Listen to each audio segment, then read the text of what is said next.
I'm not gonna give an open statement because I'm sure you guys haven't seen me in a long time, so you got a bunch of questions, so, fire away. When a guy like T tests the waters and he actually comes back, does he come to you or you guys have a conversation like, okay, this is what the feedback I got, this is what I want to work on, this is what I want to do this year? Is that kind of dialogue happens between a player and coach in this situation? You know, I've had a lot of guys who went through the process in my entire career when I was assistant coach when I was at UNCW and even at NC State. Terquavion and I probably had the best communication of anybody that I've ever dealt with. Between him and he had a small group, it was just him and his dad, and then he had an NCAA certified agent that we would have some conversations about. And you know, we just every step of the way, you know, we talked about, you know, when he went on, anytime he went to a team, how he thought he went. You know, if I could get some feedback from some of those teams, I would try to get it, which most time I could not. And then even when we went to Chicago and had a chance to watch him, and you know, one of the reasons that I think he's back is because he saw an opportunity. I think he and our relationship has always been strong throughout the process. But he wanted to make sure that, you know, and I'm sure he'll have a chance to tell you some of this.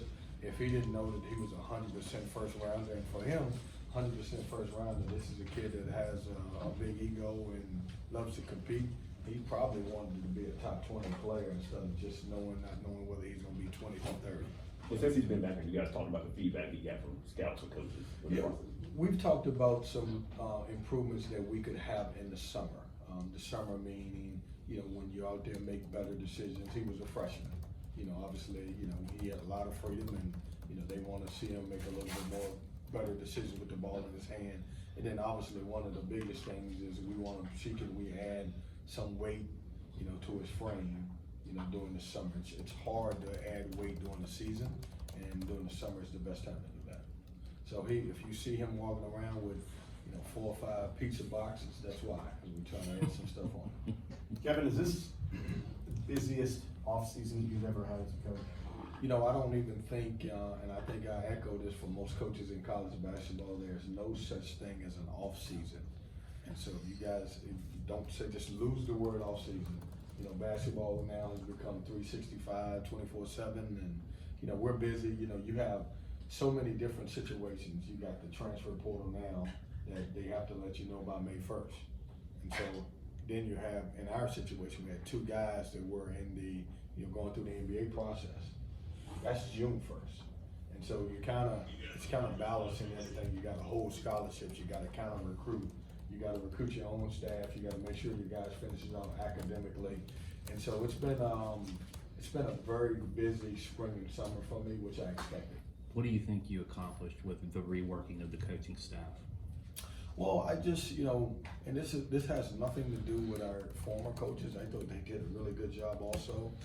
You know, I can point to a lot of great things that has happened, and we talk about APR and changing and, you know, what some of our guys have done in development. But I do think we have new energy. And that's one of the things that, you know, when I went out and I looked for some guys to bring in, I wanted 3 guys to come in and bring a different energy. Some guys that could come in and bring different ideas. I think when you stay in a program for a certain amount of time, I think everybody gets stagnant, and I'm excited about those guys because I think they're able to challenge myself, our players, and also bring some different stuff to the table. You got everybody on campus, all new guys there, but some guys got to come in later. So we've got everybody on campus outside of Dusan and DJ. Both of those guys have to graduate from their universities. When you were trying to figure out the roster, I'm sure part of you is like, this could be one team with Baby T. This could be another team if he doesn't come back. How did you try to mesh the newcomers with what Terquavion does? You know, it was hard. And I think everybody goes through this is you're saying, all right, what do we need if Terquavion stays in the draft? What do we need if Breon stays in the draft? And, you know, when we're recruiting and the guys that we're recruiting are asking questions like, who do we think is coming back? You know, who do you want to play with is the one question I ask those guys. And so it's kind of, you know, trying to match all of those pieces and trying to figure out who you may have back. And honestly, it's a guessing game. You know, I didn't know if we were going to lose both of them. I didn't know if we were going to get both of them back. I'm excited that Breon has the opportunity to pursue his dreams and stay in the NBA draft, but I'm really excited that Terquavion, decided to come back and, run it back for us and have a good year for us like he did last year. Where's the feeling knowing you have 3 centers now? And then Ernest Ross could even be a 4th. Well, if you ask those guys, none of them would say they were centers. So let's just say we got more post guys. How about that? I'm excited. And listen, E.B. Dewana and Jalen Gibson were dealt a really tough hand. And I know you would say, well, tough hand, they got the opportunity to play. But I don't think either one of those guys expected to play right away in the minutes that they played. That being said, when we added DJ and Dusan, that gives us, 3 really good players, and E.B. Dewana's gotten a lot better in the short amount of time between the end of the season and now. But it gives us some bodies that we didn't have last year. As you guys know, we were, it was times I was looking at you guys, figuring out if one of you guys played center back in the day, if I could throw you in, and I figured there was nobody out there that could do that. So. Is that one of the biggest things that you learned out of last year, that you can never have enough bigs? Well, I don't know if that was the one. I thought we didn't have great point guard play as we thought, and we didn't have a legitimate veteran post guy. And so that really hurt us, because when you look at Jericho's kind of a perimeter guy, even though he plays some 4. And what I learned out of everything is, you could say, hey, you could never have a lot of post guys, but most teams don't have but 2 legitimate centers on the roster. In our situation, we ended up with 1, and then with COVID and different injuries, and sometimes EB couldn't play or Jalen was out, we really struggled. So it has me thinking that maybe I should have 3, and now I do have 3, which is what we wanted. How's the health of Greg Gann and Ernest Ross? Ernest Ross and Greg Gant have been making positive strides in the spring. Ernest just got cleared for full contact, and Greg is, because of obviously his time sitting out, he had gained some weight. Now he's back to, I think he's around 219. We want to get him about to 215 where he's more explosive. But both of those guys, we've kind of taken it a little bit slow, but both of those guys will be ready by the time we get to going, by the time we get to the season. Can you speak to just the commitment from Terquavion in this program at a time when obviously the portal is so hot if things maybe don't go right? Well, I think he screams NC State basketball. I mean, think about this. In the portal world, you got NIL, you got a little bit of everything going on, and this young man says, this is my school. I'm coming back. The relationship with Terquavion, his dad, and myself goes back to when the kid was 15 years old. I told everybody, I know everybody will say this now, I told everybody he's a top 100 player. And very few people believed me at that time. He's not very big now, but I think then he was probably about 130, 135. And we offered him, and it was like, this kid can't play in the ACC. And even his dad called me back, who's an unbelievable dude. He's like, Coach, did I hear you right? Did you offer my son a scholarship? I said, 100%. And so, I think relationships do matter. I know in this time and age, sometimes it doesn't appear that way, but I think this is certainly, they trust in the fact that, I'm gonna do right by Terquavion and push him to get where he wants to go. He was already a vocal guy as a freshman. Now going through 1 year in the ACC, going through the whole draft process. You talk to him and put more of a leadership role on him coming back for a second year. It's the craziest thing, Jonas, is when we take him out of the game, the energy on the bench just goes to another level. When he's in the game, the energy on the floor goes to another level. And so we've challenged him to, not just basketball-wise, I want him to be, more of a leader. He's really a shy kid. When you get him in here, he may come off as a shy kid, but he's maturing. He's getting better in that part of it. Now, probably one of the most competitive guys I've ever met. If we're in practice and we're having practice, he's gonna be really good. As soon as you say first guy to 10, then he goes to another level.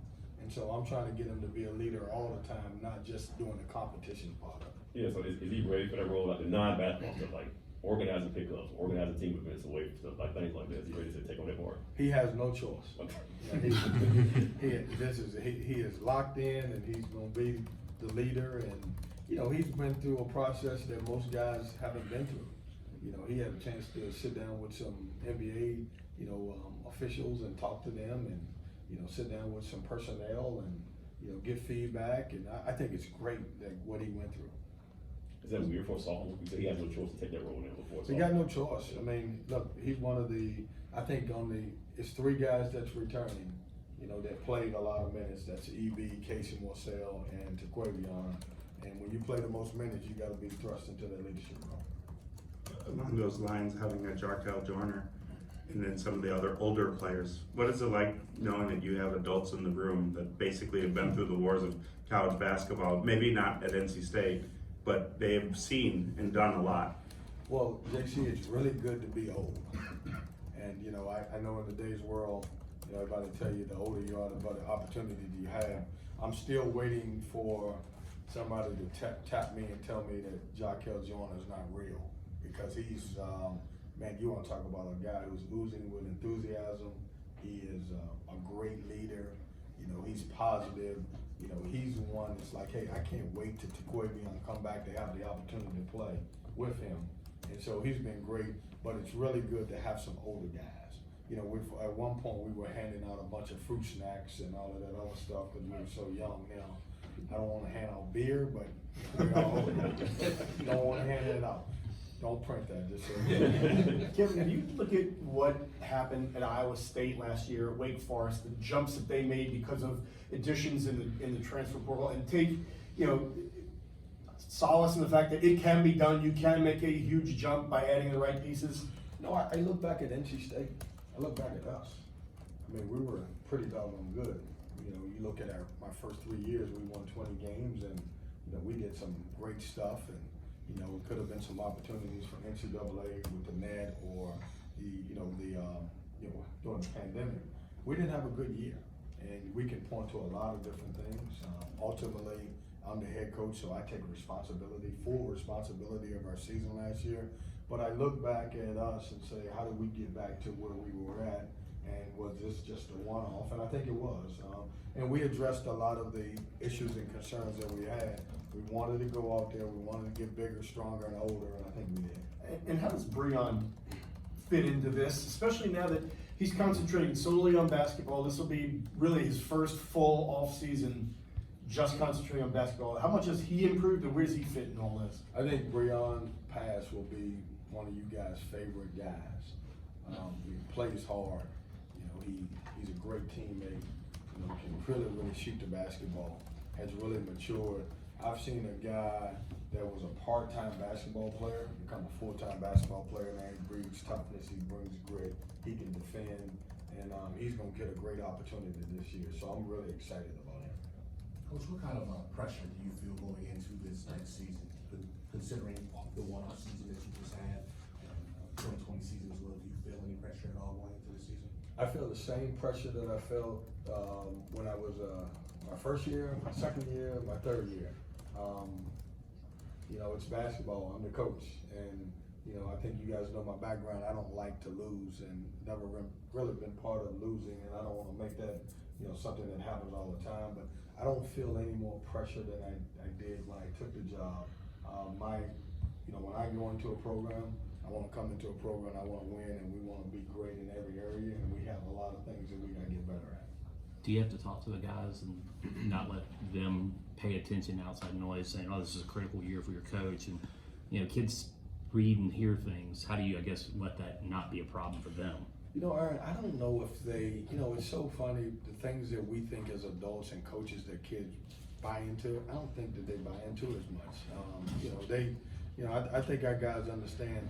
A lot of the guys that we went out and recruited, they understood our situation. They understood what type of program they were coming into, and they didn't look at that just that 1 year. They looked at the whole body of work. And when you look at, Jarkel, and you look at Jack Clark, and you look at DJ and Dusan, they were like, Coach, we just want to get back to winning. We want to win, and we want to have the opportunity to advance this program. And so I think our kids are completely blocked out about outside noise and, you know, just trying to figure out how they can be the best version of themselves. In terms of the big picture, what did you kind of learn about navigating what the portal is like now? Because it's changed, the NIL has changed it, agents have changed it. What do you kind of learn from that? How do you approach recruiting high school players maybe differently? You know, what do you see the changes of how you put together a roster now? Yeah, I think it's going to change, you know, JC, from year to year.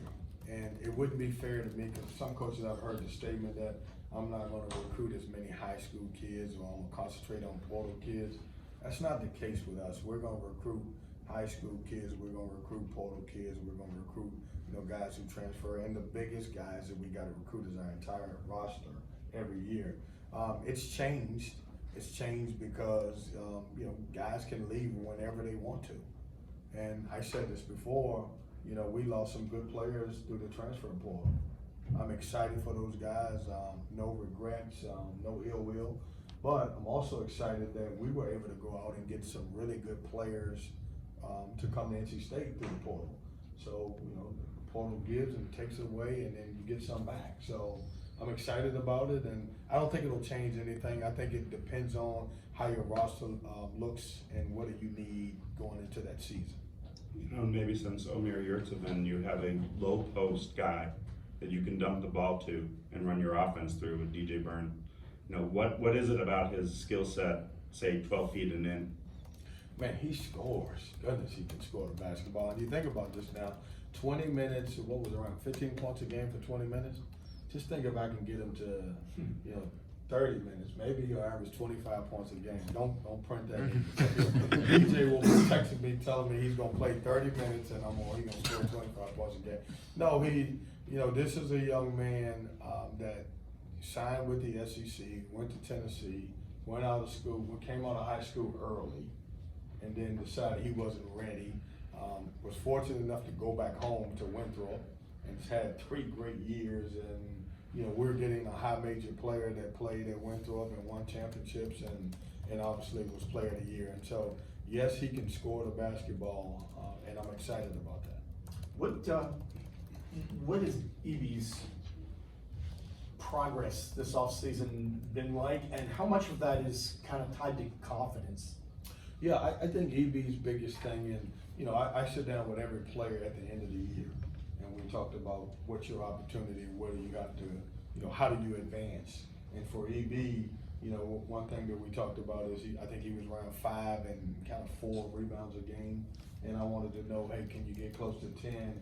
And the thing that we really talked about, he's got to get better at, he didn't do a great job of defensive rebounding. You know, I thought when you look at, I'll give you a prime example of it, I think he may have had 9 rebounds at Duke, and they were 9 offensive rebounds. And he's got to do a way better job of rebounding the basketball. His scoring will come. You know, we've done a good job, you know, early on, putting him in situations. And with him, we've had to do different things. Usually you go with your post players just 1-on-0 and let them score the ball. With him, I think the biggest adjustment with him is putting bodies around him where he can score and rebound when bodies around him. Is that position that you're trying to teach him a little bit in terms of positional rebounding and before the shot even hits the rim? Well, I'm trying to get him to be a little bit selfish. You got to stop letting those guards come in there and get those rebounds. Like, you know, Sebron averaged 8 rebounds a game, and I thought that when you go back and look at some of the tape, it could have been EB's rebounds. You know, I just, you know, they'll tell you most old school big guys like we don't get many plays ran for us, but we just go get it. And he was good offensively. He would catch some off the rim and everything else, but he didn't do a great job of defensive rebounding, which also cost us from being able to get out in transition. Right. Yeah. Can you confirm the Bahamas is one of your most favorite places on earth? And what do you expect to accomplish in August with such a vast newcomers? I can confirm that the Bahamas is one of my favorite places on earth. I like the Bahamas. I do. I've been fortunate. This will be my 3rd time in November being in the battle for Atlantis. So I really like it. We decided, you know, we were looking at foreign trips and we didn't want to travel a long, long ways. And so we said, you know what, we're going to go to Atlantis. And here's one of the reasons why when you take those foreign trips, you do it so you can, obviously get 10 practices. With a new team and so many different pieces, we need the practice time. But it's also a major bonding piece. Teams that bond off the court usually play well on the court.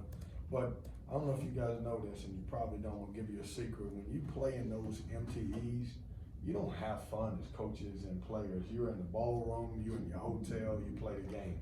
So I was like, all right, we're gonna go to the Bahamas, and these guys are gonna have a chance to finally go down the lazy river and the slides and have a good time and play a couple games and come together. Instead of November where they like, man, we didn't even know we were in the Bahamas. Like, we played in a couple MTEs the last couple of years. A lot of this had to do with COVID, but at the end of the day, we were coming into the back entrance. We didn't know. They never seen the front of the hotel. And so we decided, hey, this is a good place for us to go have fun. That sounds rough, Coach. Yeah, it really was. You have one more scholarship to use. What traits are you looking for and what you want to fill with that spot? Yeah, we're trying to figure out, where do we go with that? We've got some good pieces, and we're gonna be very patient and try to figure it out. And I know that's weird because I'm telling you, be patient in the middle of June, but we're not the only program that still has a scholarship or two available. We just want the right fit. If we can find the right fit, then obviously we'll bring somebody in the program. One more for Coach.